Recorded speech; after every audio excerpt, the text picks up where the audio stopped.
Rafa Rius, ¿qué hay? Buenos días. Hola Manolo y nuestra querida audiencia, buenos días.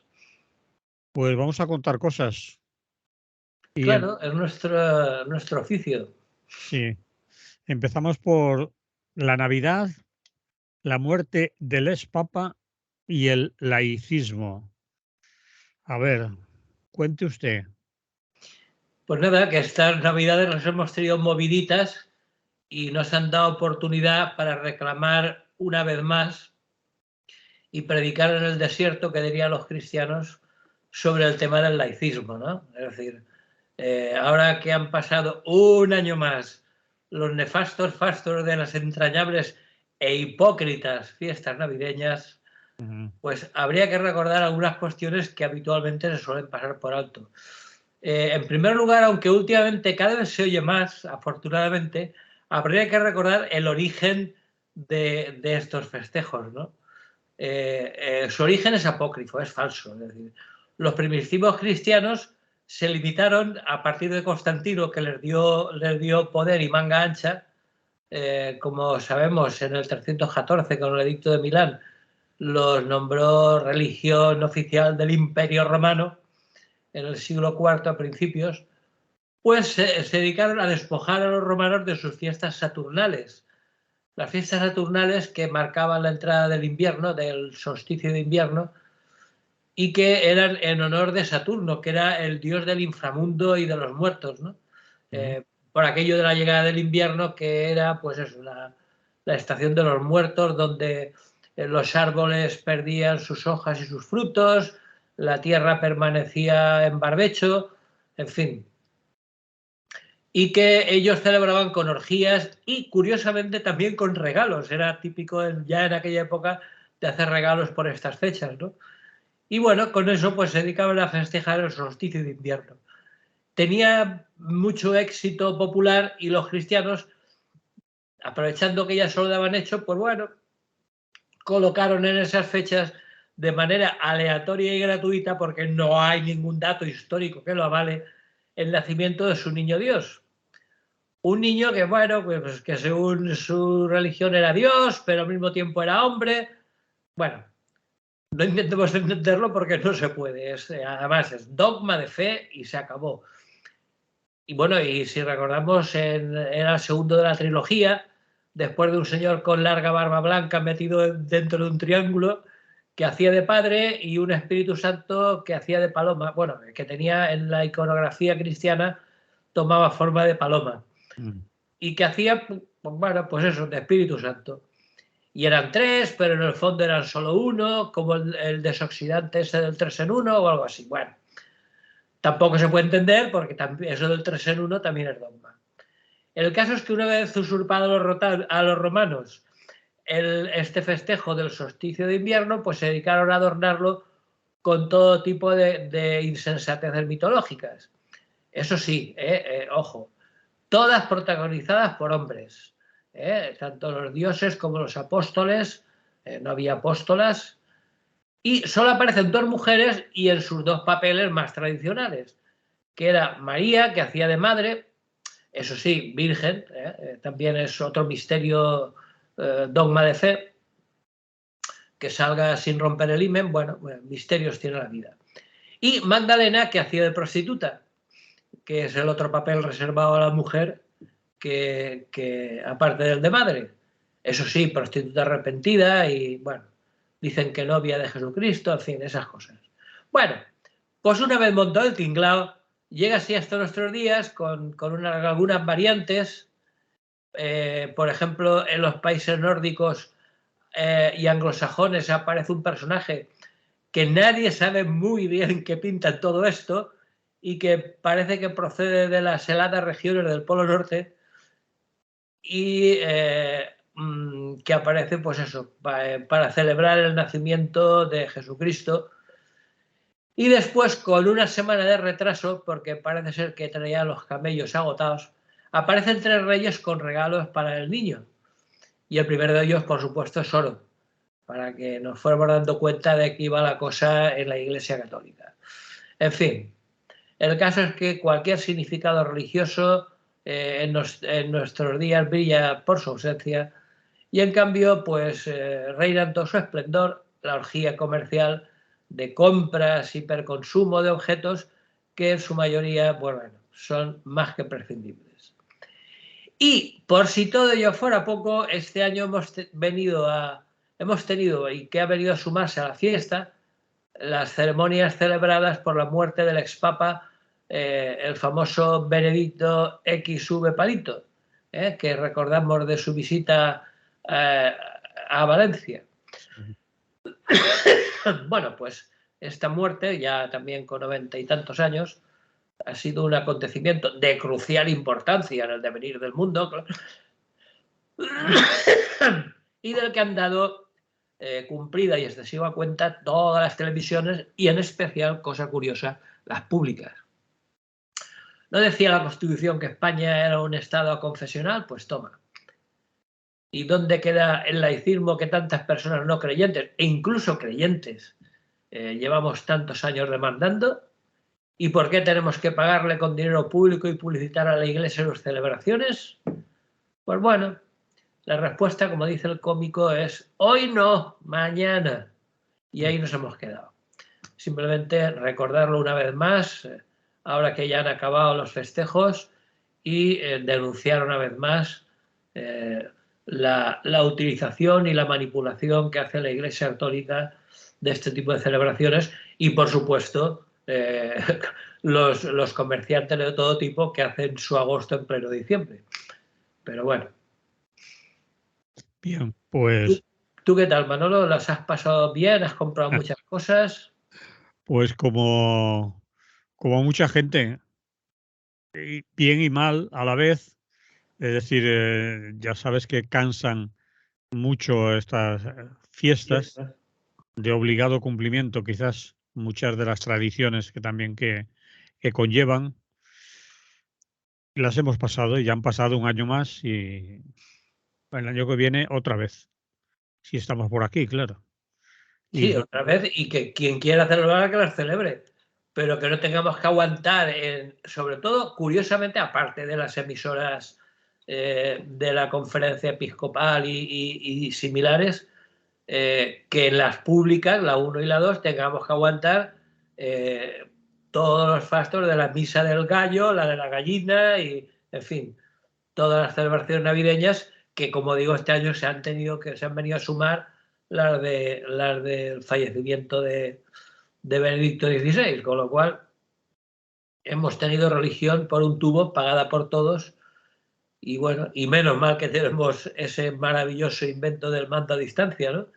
Que cuando veías una sotana rápidamente podías cambiar de cadena. Pero bueno, así todo, no hay derecho a que una televisión que se dice pública de un Estado que se dice aconfesional, pues que nos martirice con eso, cuando todos sabemos que la religión católica está en horas bajas, vamos, solo hay que ir un domingo a cualquier iglesia y ver lo despoblados que están los bancos. Bien, pero creo que va a continuar así durante mucho tiempo y que, como decíamos, el año próximo, más de lo mismo, quizás no se muera otro papa, esperamos, suponemos que no coincidirá, pero que el raca-raca navideño, católico y tradicional lo vamos a sufrir, independientemente de que, en teoría, esto sea un estado aconfesional, que nada más, laico no. Laico no, el laico es deseado, pero si no es ni siquiera confesional, ya veremos. Ya, pero encima para peor tenemos un gobierno que se supone que él sí que es laico, ¿no? Un gobierno de progreso, de izquierdas. Son unos megapilas, sí, Pero bueno, incluso varios de sus ministros son católicos, lo cual me parece muy bien, pero siempre y cuando no se paguen sus ceremonias con dinero de todos. Pero bueno. Mientras lo sigan en la intimidad, nos importaría. Y yo eso lo respeto totalmente, pero sobre todo que no vengan haciendo proselitismo y pagando con dinero de todos sus vicios. Bien, ¿lo dejamos ahí o quieres añadir algo más a todo esto? No, simplemente era pues, recordarlo un año más, pero bueno, como tú decías, muchos de temer que el año que viene estaremos en las mismas, o sea Sí, que sí. Pues tiene toda la pinta, vamos. sí. A ver, otro tema, Ucrania. Ucrania en 2023. ¿Qué prevés? ¿Cómo lo ves? Pues hombre, simplemente ver un poco las maneras en las que puede evolucionar el conflicto, ¿no? Porque, bueno, antes de nada me gustaría empezar una cuestión histórica muy reveladora que ya la tocamos de pasada hace unas semanas, y es, aparte de que, bueno, que los políticos mierden descaradamente las cosas importantes y continuamente nos están ocultando información. Y era una crisis que tiene algunos aspectos en común, que era la crisis de los misiles de 1962, cuando se produjo la crisis de los misiles rusos en Cuba, que nos Sí. tuvo al borde de la guerra nuclear y Ajá. que no se dijo todo. Es decir, los hermanos Kennedy, John y Robert, Robert a la sazón era fiscal general de Estados Unidos, dijeron que se colgaron la medalla de que habían conseguido neutralizar la crisis de los misiles y que los de Cuba habían sido desmantelados por la URSS, por la Unión Soviética, a cambio de dar seguridad de que Estados Unidos no invadiría Cuba, nada más. Y dijeron, bueno, y lo presentaron evidentemente como un triunfo para ellos, pero nos ocultaron que además, como luego después se supo por papeles desclasificados del Pentágono, además habían aceptado desmantelar los misiles que la OTAN, bueno, la OTAN o Estados Unidos, que es más o menos lo mismo, tenían en Turquía, y que ya entonces amenazaban de cerca a la Unión Soviética. Pues bueno, ahora, 60 años después, más o menos seguimos en las mismas, solo que la guerra por la supremacía militar y geoestratégica entre Estados Unidos y Rusia se libra en Ucrania. Pero en el fondo, pues bueno, más de lo mismo. En cuanto a novedades previsibles para este año 23, pues bueno, de momento parece que va a dejar pasar el invierno con escaramuzas y bombardeos bastante frecuentes, pero sin poner toda la carne en el asador, que se dice, porque la ofensiva de primavera rusa está más que prevista y será la clave de lo que sea el conflicto durante este año 23.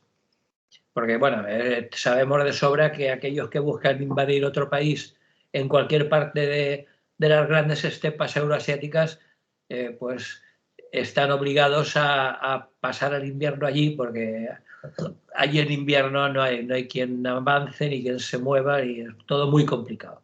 De hecho, Napoleón y Hitler lo saben, incluso Stalin, pues tuvieron que mantener sus ejércitos en movimiento frente a un invierno en la estepa.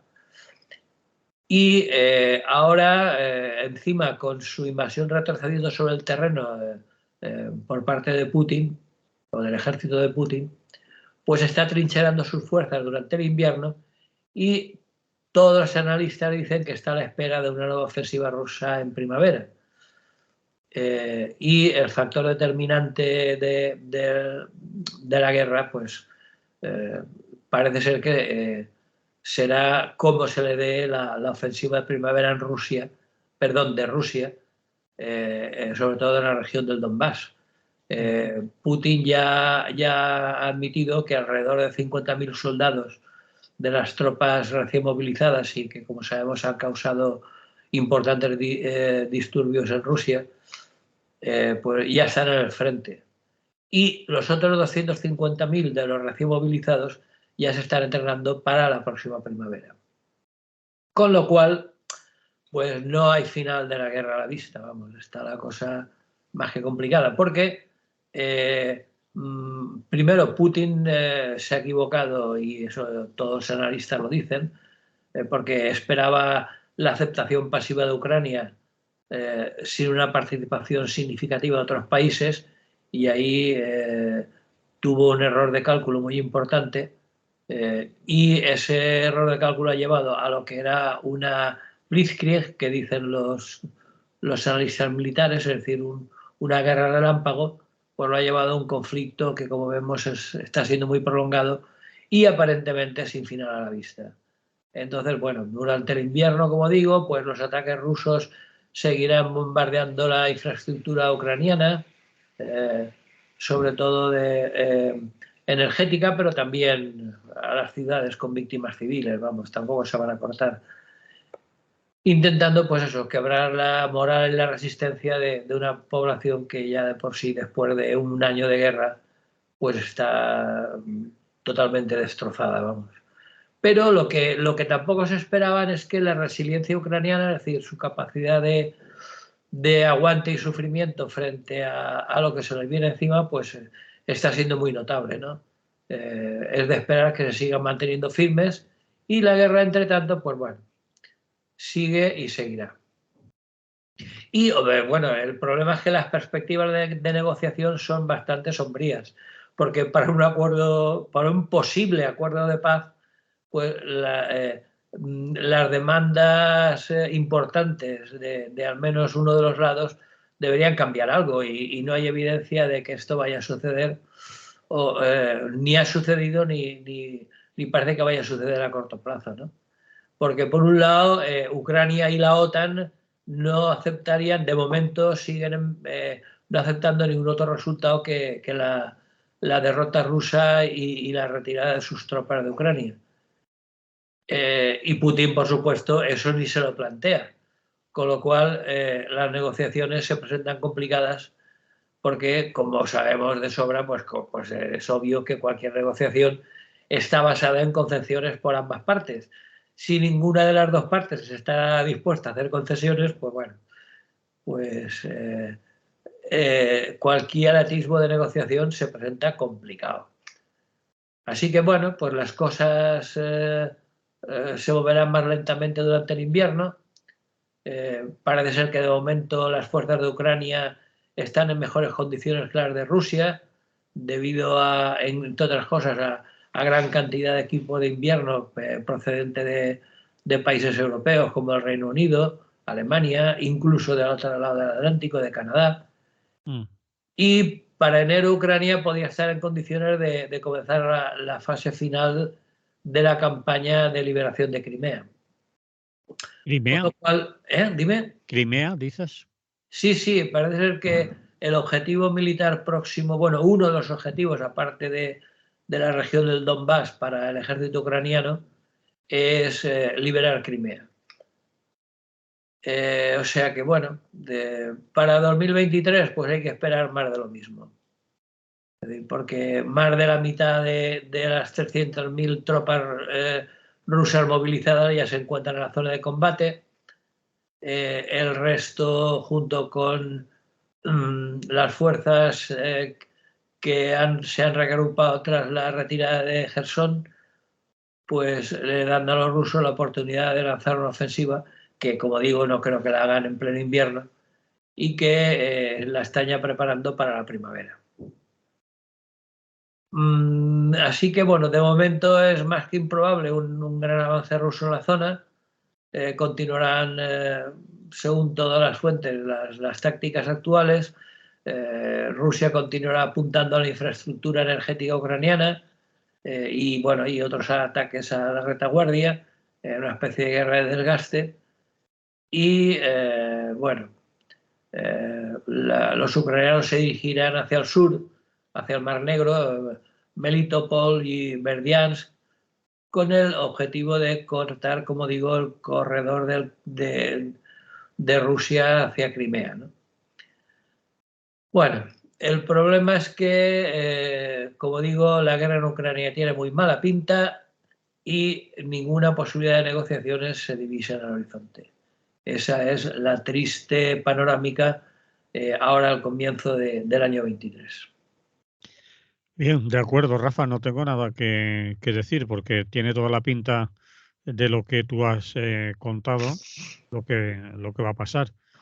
En fin, un poco extraño es que no sepamos nada o casi nada o muy poco de lo que está ocurriendo en el interior de Rusia, lo que pasa con la ciudadanía rusa, la aceptación que puedan tener o no, o el rechazo a tanto tiempo de guerra contra Ucrania, si eso va a significar algo para Putin, si nadie le puede mover la silla, si no hay ninguna oposición política ni de la ciudadanía, al menos no nos llegan informaciones sobre ello. Por lo tanto, Putin está seguro en el poder, ¿no? Es que, claro, ni siquiera lo sabemos, porque, como tú dices, la información que llega de Rusia es escasa y poco fiable, porque sí que es de suponer que las movilizaciones en contra de el reclutamiento de tropas nuevas y reservistas y demás ha despertado, y eso sí que lo hemos visto, muchas acciones de protesta. Ahora, no, con motivo de la Pascua ortodoxa, pues parece ser que se habían calmado un poco, pero es que no podemos saber nada, porque claro, la información procedente de Rusia es absolutamente, como digo, o inexistente o poco fiable, con lo cual a saber lo que estará pasando, pero sí que es cierto que no se puede asegurar. Hombre, de momento Putin parece que tiene el poder bastante asegurado en sus manos y tiene poca contestación interna.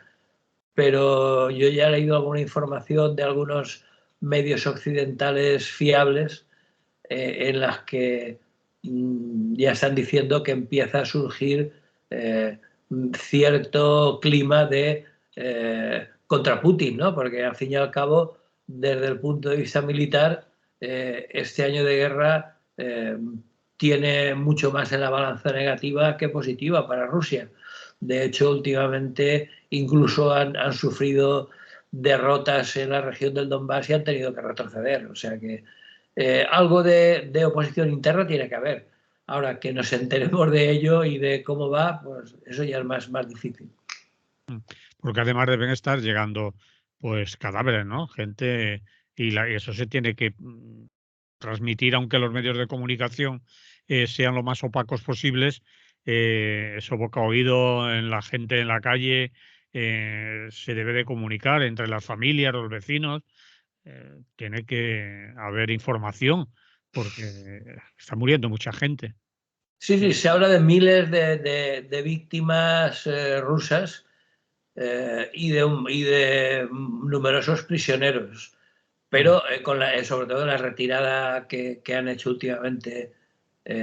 Pero, claro, la información procedente de Rusia es inexistente o dudosa, pero es que no te creas tú que la que viene de Ucrania, normalmente cuando hay una guerra, siempre se ha dicho que la primera víctima es la información, ¿no?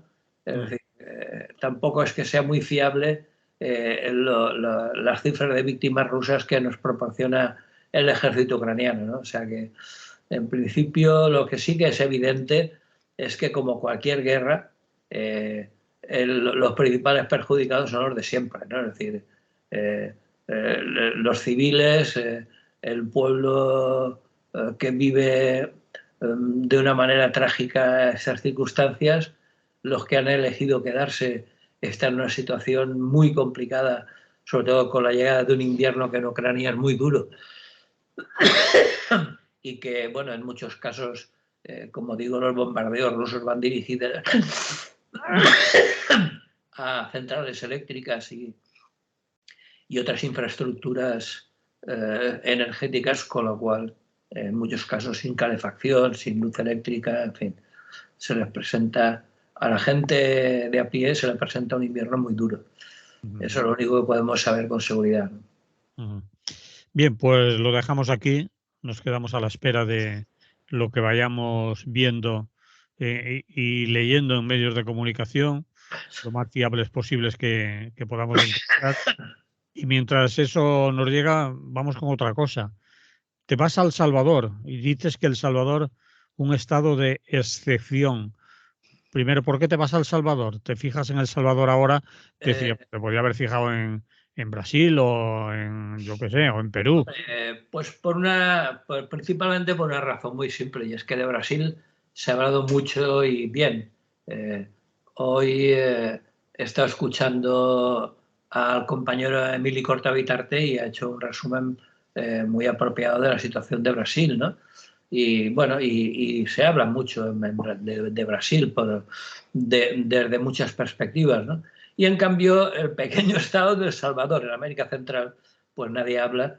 Y es muy curioso porque está llevando a cabo, bueno, primero que porque está en estado de excepción, que eso ya de por sí es reseñable porque todos sabemos lo que es un estado de excepción, ¿no? Es decir, todas las garantías democráticas quedan en suspenso y el poder del poder, valga la redundancia, pues es absoluto, ¿no? Es decir, tanto de las medidas implementadas por el gobierno como del poder de las fuerzas represivas, ¿no? De la policía, del ejército, etcétera, ¿no? Y la excusa es la de siempre. Bueno, en el 19 se subió al poder el presidente Nayib Bukele, que, bueno, desde entonces se ha ido consolidando un poder presidencial sobre casi todas las esferas políticas y estatales de El Salvador, porque además eso parece ser que lo beneficia políticamente y su objetivo ahora es allanar el camino a una reelección el próximo año, en el 2024, que se presenta bastante clara por la gran popularidad que tiene en este momento, ¿no? Aunque tendría que reformar la Constitución, que en El Salvador marca un solo mandato presidencial. Pero bueno, tiene, según las encuestas, más del 80% de apoyo popular y no le costaría nada cambiar lo que tuviera que cambiar. Porque, si recordamos, llegó al poder con la promesa de solucionar el principal problema de la vida cotidiana en El Salvador, que además ha exportado a Honduras y a otros estados de América Central, incluso hasta España, que es las maras. Si recordamos, las pandillas juveniles llamadas maras, que es un fenómeno que está anclado en la pobreza, la marginación y el no future, ¿no? El no futuro, la falta de perspectivas para los jóvenes de los barrios de población más precarizada y que, bueno, dado que el Estado nunca le ha prestado mayor atención, pues eh, ahora en Nayib Bukele la forma de solucionar el problema que tiene es, pues eso, el recorte de derechos y libertades declarando el estado de excepción. Así que desde finales de marzo del 22, pues lleva así en estado de excepción con la excusa de combatir a las maras, ¿no? Y eso no sé si habrá acabado con las maras, mucho me temo que no, porque las maras no se eliminan directamente, sino solucionando la situación de pobreza y marginalidad que es su caldo de cultivo, pero sí que ha ayudado a consolidar el poder de Nayib Bukele, ¿no? Del presidente. Entonces, bueno, pues durante 2022 ha sido un año de guerra abierta con las maras, que, bueno, que ya digo que es una cuestión que no es de ahora, o sea, están presentes en El Salvador desde hace décadas y los crímenes de muertes violentas, las estadísticas son escalofriantes, ¿no? Pero bueno, de momento no parece que haya acabado con ellas, pero sí que ha aumentado su cuota de poder durante el estado de excepción, ¿no? Hay mucha gente que evidentemente se cuestiona la efectividad de esta guerra contra las maras, ¿no? Porque evidentemente junto con esa guerra pues se produce un recorte de los derechos humanos, sobre todo, por ejemplo, de las personas presas, ¿no? Parece ser que ha habido numerosas detenciones de personas inocentes, es decir, que es habitual que en cuanto lleves un tatuaje o te vea una pinta un poco sospechosa para ellos, pues la policía te detiene, te mete a la cárcel sin ningún tipo de pruebas y te acusa de pertenecer a alguna pandilla de estas, de las maras, y bueno, o sea, parece que ha habido numerosos casos de violación de los derechos humanos y de detención de personas inocentes, eh, usando el contexto del estado de excepción para aumentar el poder de este Nayib Bukele, que lleva desde 2019 captando el control de diferentes organismos y acabando con la modificación de la Constitución para poder presentarse en 2024. En fin, como digo, toda esta situación ha alarmado a muchas organizaciones internacionales. La oposición las ha denunciado con ningún resultado. Pero bueno, ya digo que el problema es que parecen no afectar a la popularidad de Bukele, que en el último barómetro de diciembre del año pasado indica que tenía un 87,8% de aprobación por parte de la población. Es decir, prácticamente unas encuestas con una aprobación alguna. Entonces, claro, a ver qué haces. Si la gente prefiere suspender sus libertades y sus derechos humanos para privilegiar y promocionar la lucha contra las maras, pues bueno, ¿a qué viene a hablar de libertades si las urnas lo bendicen? Pues bueno, es un caso curioso, pero me temo que seguiremos ahí. Bien, tenemos, yo por lo menos tengo poca información de lo que está ocurriendo en El Salvador, es decir, por eso me extrañaba un poco que ahora te fueras a El Salvador a contarnos cómo estaba aquello. Pero también me suena a ser uno de esos países con una situación crónica en cuanto a lo que respecta a la seguridad, al orden público, al conflicto continuo. No sé si es así, si eso se puede aseverar o no. Yo si lo resaltaba o si lo había traído a colación era, en primer lugar, por lo excepcional del estado de excepción, ¿no? Es decir, hacía mucho tiempo que no oíamos que se utilizaba esta medida tan drástica para controlar una situación. Y tanto tiempo, ¿no? Y tanto tiempo, lleva ya casi un año, ¿no? Desde marzo del año pasado. Entonces, eso en primer lugar, porque sí que es cierto que la situación de violencia juvenil era realmente trágica, ¿no? O sea, que algo había que hacer. Lo que ya digo que muchos ponen o ponemos en duda es que la represión policial, el llenar unas cárceles absolutamente inhumanas y el que el presidente se haya hecho con el poder absoluto sea el mecanismo para acabar con estas maras, ¿no? Porque sí que es cierto que es un problema muy importante que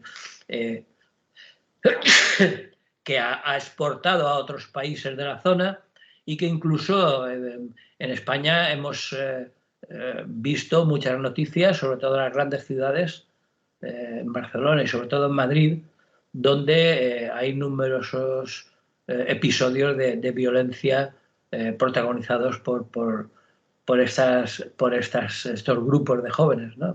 por las maras.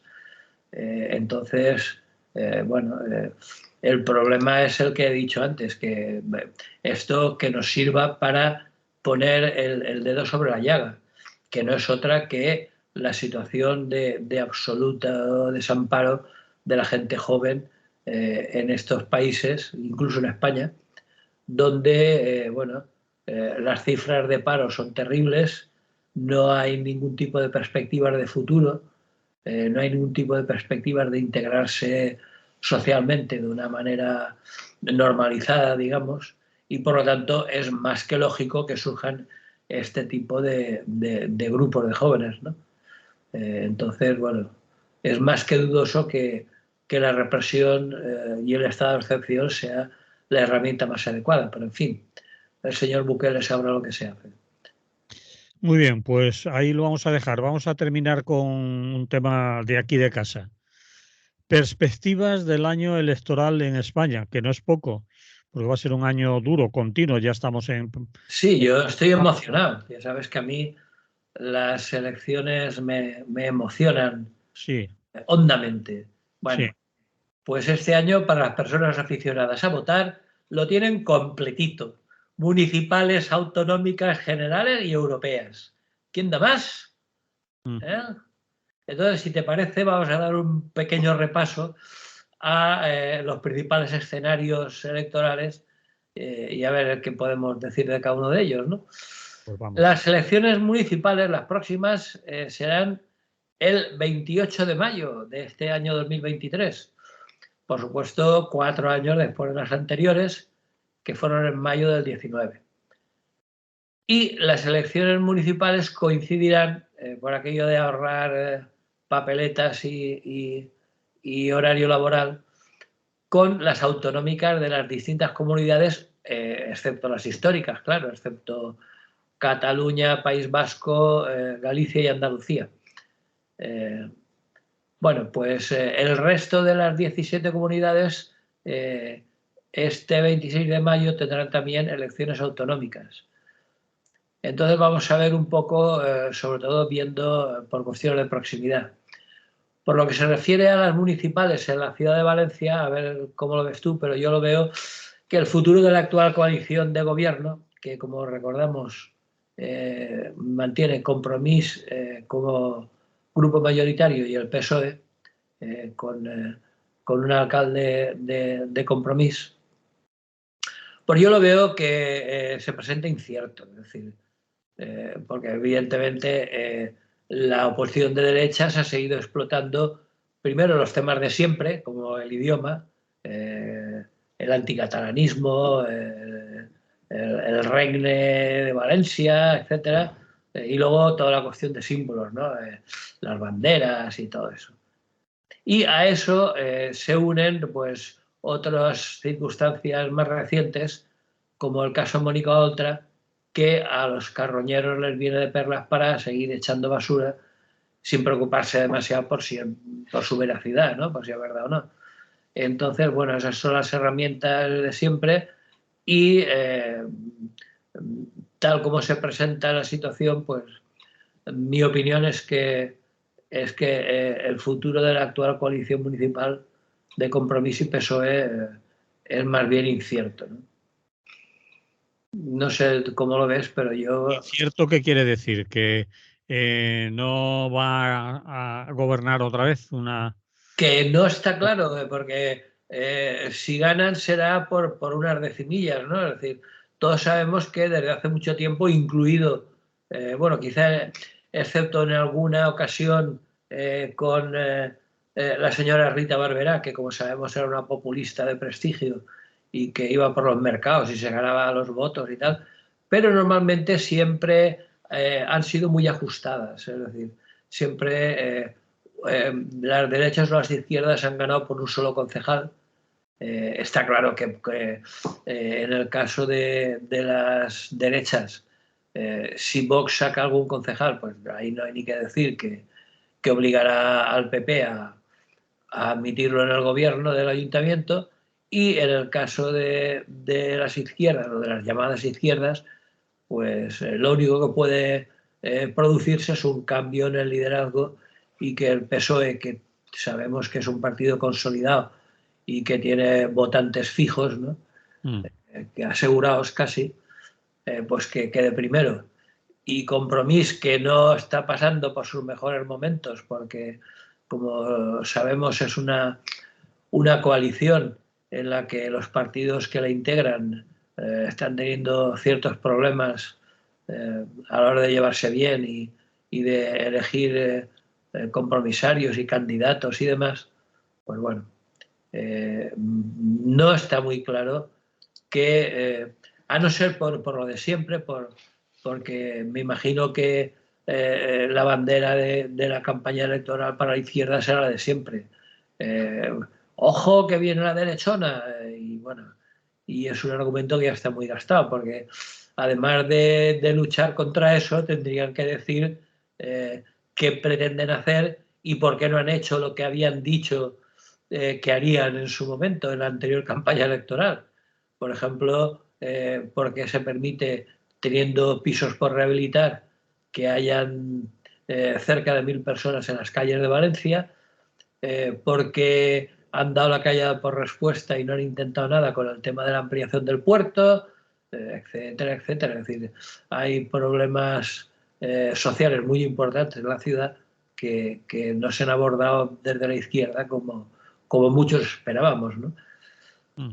Y por lo tanto, pues por eso decía que se presentaba como incierta, ¿no? En cualquier caso, lo que sí que podría vaticinar es que la diferencia de unos o de otros, en el caso de que ganen, será escasa, ¿no? Ganarán. Mi apuesta es que uno u otro ganará por un concejal y que lo único que no está claro es que hacia qué lado de la balanza se decantará, ¿no? He visto que ha sacado de la lucha electoral a Podemos y alrededores, ¿no? Y lo que puede ser Sumar en el futuro, Izquierda Unida, todo eso, no los nombras en Valencia ya. ¿Y eso? Es que es muy raro. O sea, yo no sé lo que andará haciendo por ahí el Partido Comunista de la señora Yolanda Díaz, pero yo es la primera ocasión en la que veo semejante operación matemática. O sea, sumar dividiendo. Eso es algo que yo en la escuela nunca me lo han explicado, vamos. Es decir, ¿cómo pretende una movida ciudadana con la bandera de sumar, que lo único que está consiguiendo de momento es dividir a las izquierdas? Porque claro, ella me imagino que si acaba presentando esa cosa, que todavía no le he dado ni nombre, pero que me imagino que acabará siendo un partido más, pues es un poco decir, o te subes a mi carro o te quedas fuera, ¿no? Es decir, entonces el tema de Unidas Podemos no sé cómo estará, porque desde el punto de vista de este movimiento de Yolanda Díaz, pues no sé yo. Me imagino bueno, hay gente que dice que Podemos se está recuperando, ¿no? De hecho... Y que están y también dicen que están en conversaciones Podemos y lo que sería, bueno, Izquierda Díaz, Izquierda Unida, el proyecto de Sumar, Yolanda Díaz y todo eso, aquí en Valencia que están hablando, que lo están en conversaciones que no son muy publicitadas, pero que hay posibilidades de acuerdo aún. Bueno, no lo sé. La información Sí, es muy poca la que tenemos. pero después del desastre de la izquierda y de sus conversaciones en Andalucía, yo sería bastante escéptico. Es decir, bueno, hay personas cuyo criterio yo respeto, como el compañero Rafael Juan, que están muy optimistas, ¿no? Están diciendo que, bueno, que Podemos estar renaciendo, que su actual líder, Ione Belarra, es una persona muy sensata y que está consiguiendo centrar la cuestión y renacer de sus cenizas a la estructura de Podemos, de lo cual yo me alegraría, por supuesto. Es decir, tampoco tengo ningún interés de que evidentemente ganen las derechas. Pero, como digo, yo el adjetivo que más le cuadra para mí en estos momentos es el de incierto. Es decir, no se sabe por dónde puede ir la cosa y yo, bueno, después de visto lo visto durante tantos años, no puedo manifestarme sino escéptico, ¿no? Es decir, no sé cómo puede ir la cosa, sobre todo porque, como digo, no han conseguido ilusionar a esa gente de izquierdas que está tan harta de decepciones que opta por no votar, ¿no?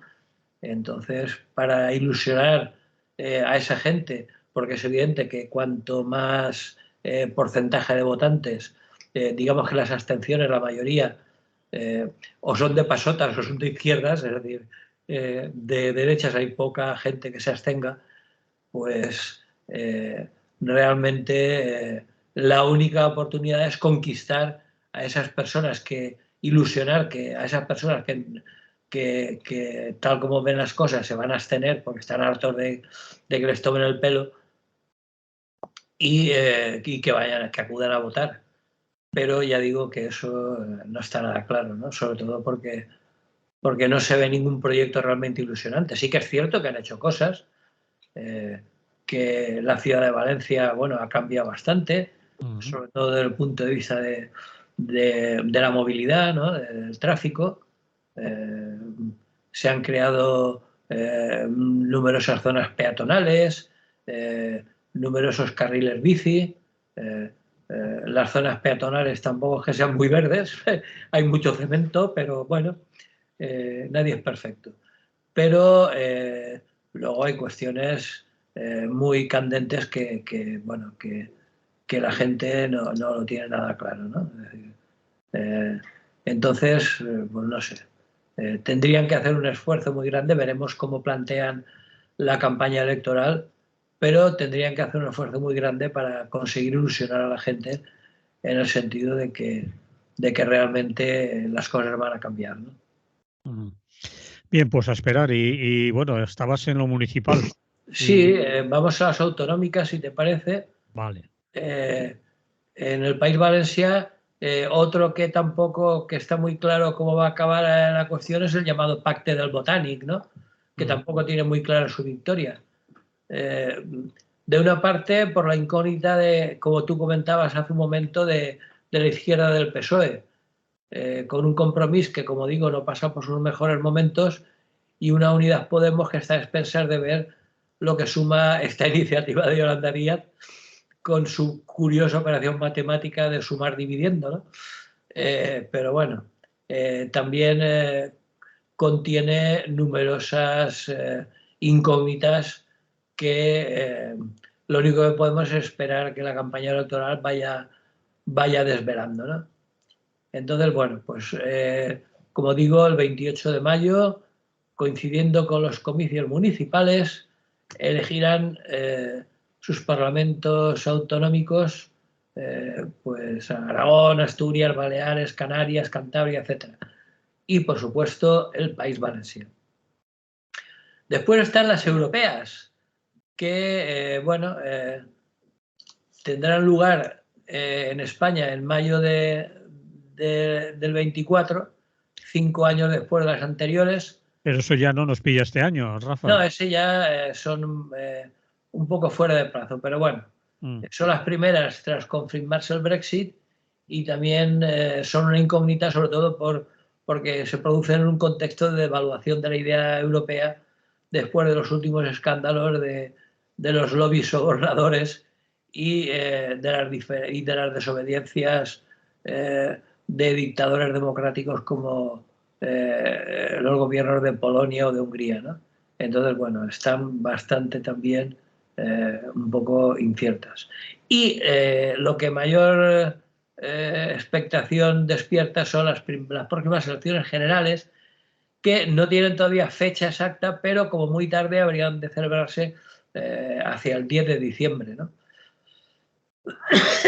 Siempre, por supuesto, que el gobierno de coalición de PSOE y Unidas Podemos agote la legislatura. Así que si el presidente del gobierno, nuestro buen amigo Pedro Sánchez, no decide adelantar los comicios, la ley electoral establece que el mandato de las Cortes expira automáticamente cuando se cumplen esos 4 años de las anteriores. Que, bueno, en este caso sería el 10 de noviembre, la disolución de las cámaras se produce 25 días antes, es decir, en octubre, y la misma norma fija que deben pasar 54 días entre el decreto de convocatoria y la cita con las urnas. Así que, como digo, bueno, pues como más tarde estamos abocados a celebrar las elecciones el 10 de diciembre de este año 23.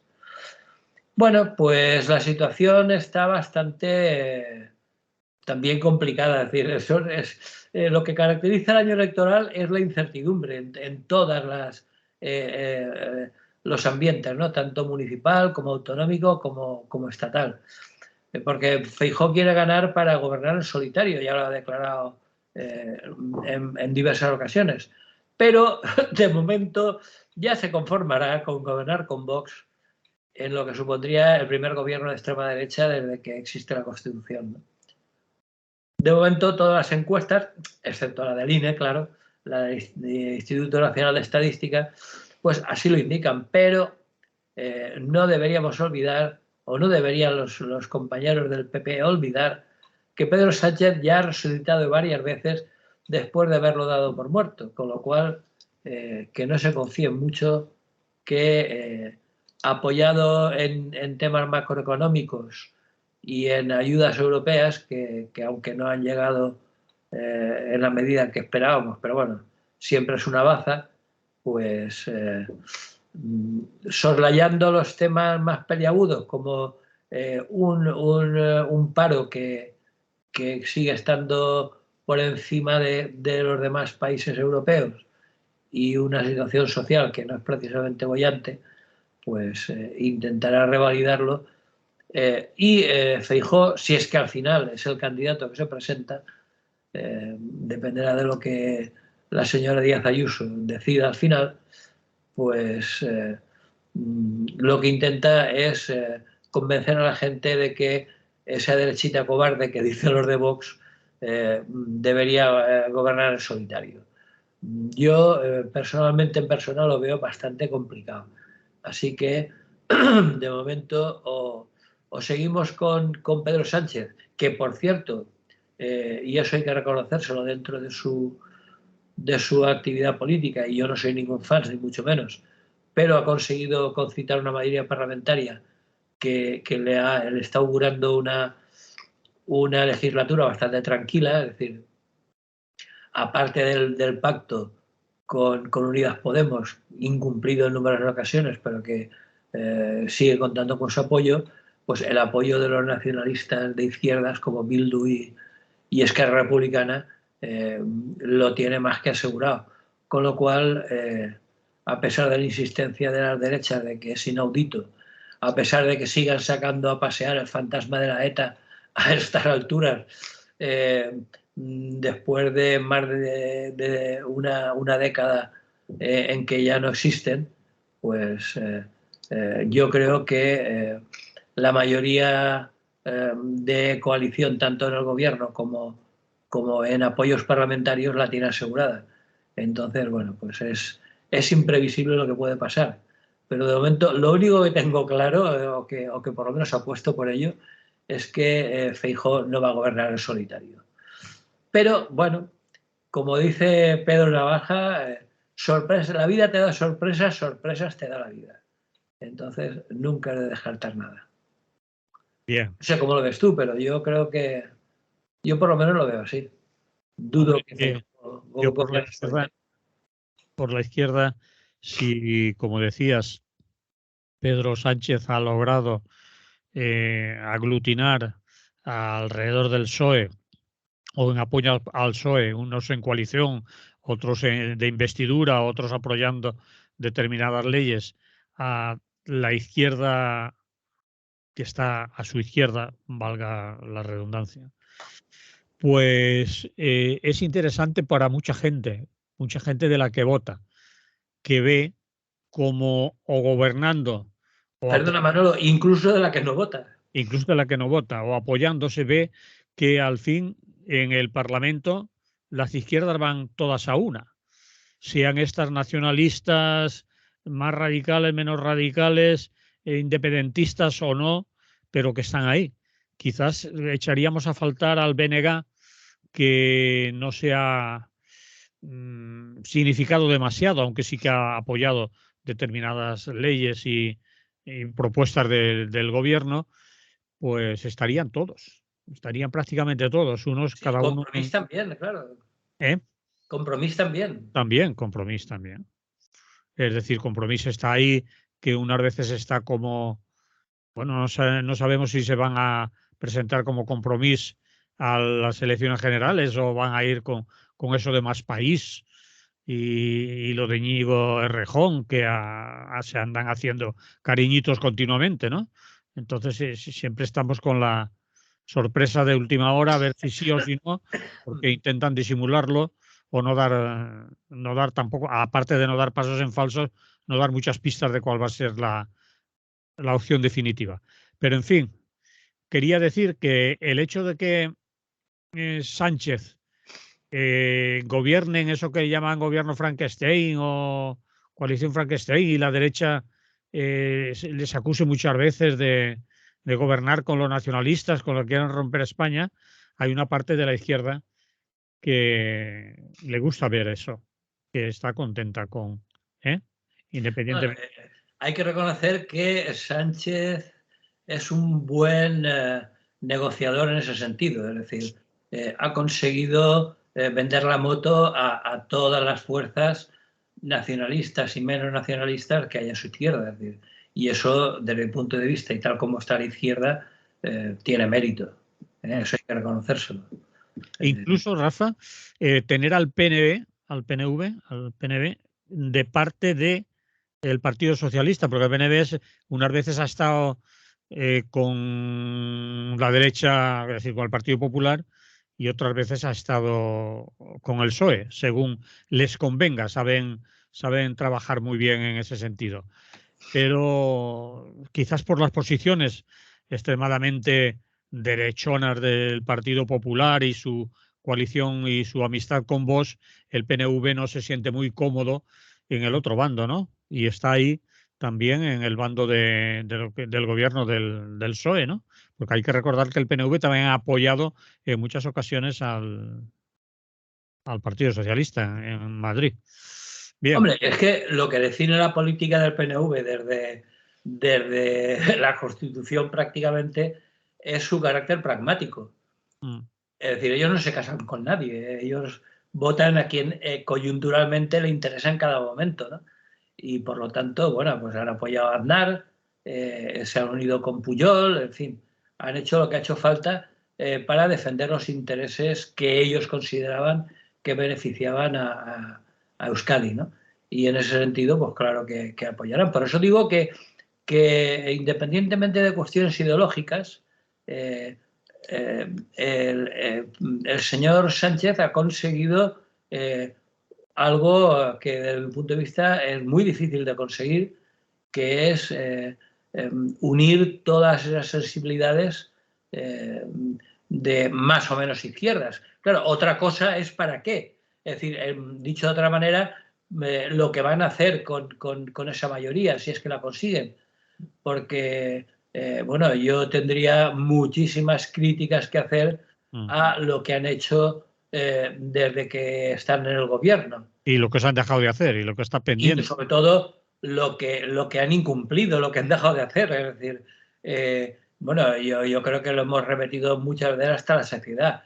Desde la reforma laboral, la ley Mordaza, el tema salarial, en fin. La vivienda. Entonces, contando con que el tema laboral de agentes sociales lo tienen bastante controlado, tanto por parte de, quizá no tanto por parte empresarial, pero sí sobre todo por los agentes sociales de los trabajadores, teóricamente, como comisiones y UGT, están ahí para firmar lo que haga falta, pues la pacificación laboral, junto con una serie de medidas que pueden vender, aunque sea falso, porque en este caso, por ejemplo, están vendiendo el tema de las pensiones como que han igualado las pensiones al coste de vida, lo cual es una gran mentira, como todos sabemos. Es decir, si la inflación está en un 8 y la suben un 3, pues evidentemente hemos perdido 5 puntos.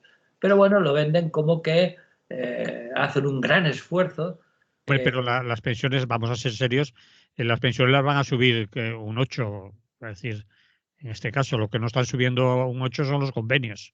Los convenios, quería decir, perdón, sí. Vale. Porque las pensiones, bueno, las pensiones también habría mucho que hablar, porque son inversamente proporcionales. Es decir, que subir un 8 a una pensión de 2.000 euros es el doble que si suben el 8 a una pensión de 1.000 euros.